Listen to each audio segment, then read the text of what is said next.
You don't expect a man like Brian Thompson to die on a cold Wednesday morning in Midtown Manhattan. Not the CEO of one of the largest health insurance companies in the United States. Not on his walk to work, not in broad daylight. But at 7:31 a.m., just a few blocks from the glass tower where he signed multi-billion-dollar contracts, a single suppressed gunshot ended his life. No witnesses, no camera catching the exact trigger pull. Just a man collapsing on the sidewalk, and a city that suddenly realized someone out there had been planning this for a long time. 5 days later, in a McDonald's 2 states away, police found the man they believe pulled that trigger.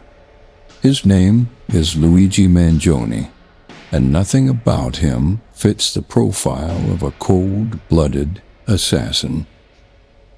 Before the headlines and the mugshot, Mangione was ordinary, a gifted student, a quiet co-worker, no criminal record, no violence, no signs of instability.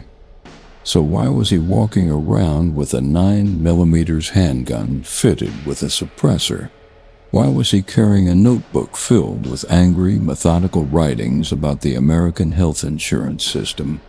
And why did digital evidence place him near Thompson's path, hours before the shooting? Investigators think they know. Mangione's attorneys say the opposite. And between those two versions lies a case that continues to split public opinion almost a year later. They expected a routine check. What they found changed everything. Inside his bag, a 9mm handgun, a threaded suppressor, ammunition hidden inside a folded garment, a handwritten notebook criticizing the health insurance industry with meticulous detail. Prosecutors say it's the closest thing to a manifesto. Defense attorneys call it a journal, nothing more. And then there's the ballistic match. Casings from the Manhattan scene show markings consistent with Mangione's weapon. Not proof beyond a reasonable doubt, but enough to move the case forward. If Mangione is the shooter, then motive becomes the key. Prosecutors argue he was consumed with anger toward insurance companies, believing they hurt ordinary Americans and that Thompson symbolized that power. Defense attorneys respond with a simple question. If this was a political assassination, why did no one know who Luigi Mangione was before that morning?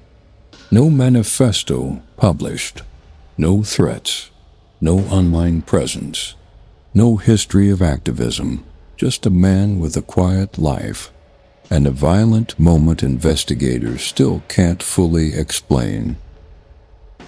In September 2025, a New York judge dismissed the terrorism-related charges against Mangione, not because he was innocent, but because prosecutors couldn't prove he intended to intimidate a population or influence government policy.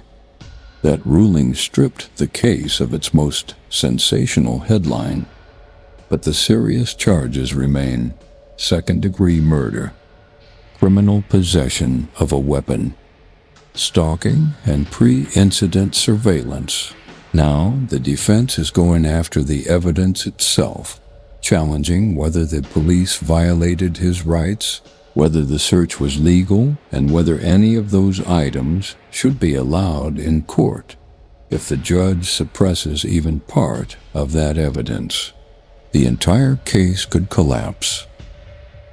So here we are, a dead CEO, a suspect with no past, a gun that seems to match, a notebook full of anger, a country divided on whether Mangione is a murderer or a symbol of something deeper going wrong in the American system. Trials don't answer every question. Sometimes they create new ones. And until a jury hears the full story, one truth remains. Someone shot Brian Thompson that morning in Manhattan. If it wasn't Luigi Mangione, then the real motive and the real killer are still out there. You've been listening to True Crime Tales with WM, where we don't chase monsters, we study how they're made. Next time, another story, another truth you might not want to hear.